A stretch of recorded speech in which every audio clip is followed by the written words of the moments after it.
I left my husband, I left my kids, and I moved to a whole new city, a whole new state rather. Just me, no one else. And I didn't move because I didn't love them, but I finally decided to love myself too. And so for years, like, I put myself on the back burner, you know, just being a mom, being a wife, which is great, you know, it's awesome. But, you know, all this time, like, I was wearing the smile, but deep down, like, I wasn't really happy inside, you know. And so one day I realized that I couldn't keep living a life that made everyone else comfortable while I was crumbling inside. So literally, like, I made the most hardest decision, like, ever, like, the most soul stretching decision, like, ever, and that was to pack my bags and move to Nashville. I actually, one day I just woke up and, you know, I was just like, well, I can't do this anymore. Like, I feel like I need to do something different, like, other than what I'm doing. And I felt like I needed to find me again. Like I said, because, you know, I felt like I was losing myself. So anyway, like, rewinding, I had actually applied for a position with Vanderbilt. And I ended up getting the position, and they were offering a sign-on bonus as well as a relocation bonus. And yeah, like, I got the position and I took it. So anyway, no safety net, like, no guarantees, no nothing. I applied for my apartment and everything. Like, I literally, like, got approved for everything, like, right away. So it seems like everything had just fell into my lap. Like, it was what I was supposed to be doing.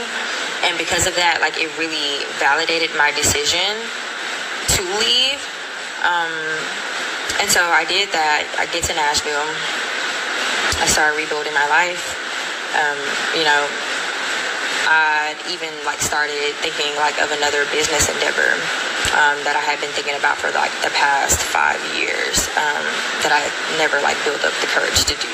And if you know me, like, you know, I've had businesses, even, like, just saving money, paying off debt, like, rebuilding my credit, like, everything. Like, I got my stuff back up, which I'm, like, totally proud of. And now, like, I'm getting ready to graduate with my master's in public health here in September 5th, to be exact. And honestly, like, I still have, like, a long ways to go. Like, there's still so much that I want to do. I cried, I prayed, like, I healed, and I did a lot, like, and I found me. But like I said, like, I'm not done yet, and I'm, like, so damn proud of how far that I've come. Like, you don't even know the half. And I contemplated about whether, like, I wanted to even share this, you know, because, yeah, like, I've always, like, shared, you know, good news about, you know, certain things happening, like, in my life, but I've never just opened up and really just shared my truth to people.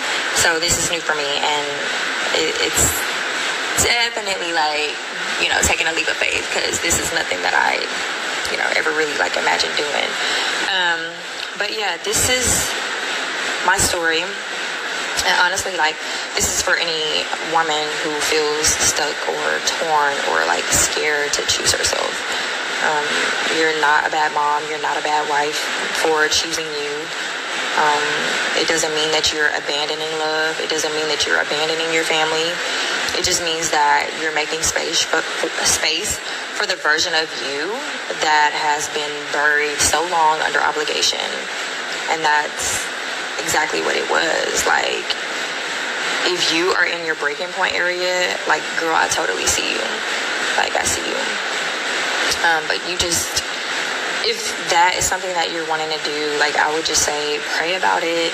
You know, for me, like, God is the head of my life, and I really sought him like never before, because, I mean, God forbid I moved to another state and then, you know, the worst happens, you know. but everything fell into place. And then, you know, even my husband and I, like, our relationship got better. It started off like really rocky, but we got better, and, you know, we developed a deeper understanding of each other. And I feel like things are better than ever because I know who I am now, like, even more so. Because when we got married, I was a 22-year-old girl. I had a 5-month-old baby, and I didn't know nothing about being grown. And I was just going along with him, just following his lead, you know. And because of that, I really didn't know who I was. Like I said, I was just going along, you know, just following my man. You know, he was older, and, you know, he had the life and everything. But I had to find, like, what works for me. And I'm so glad that I did, because, yeah, it was literally, like, the best thing I ever could have done for myself. Because, yeah.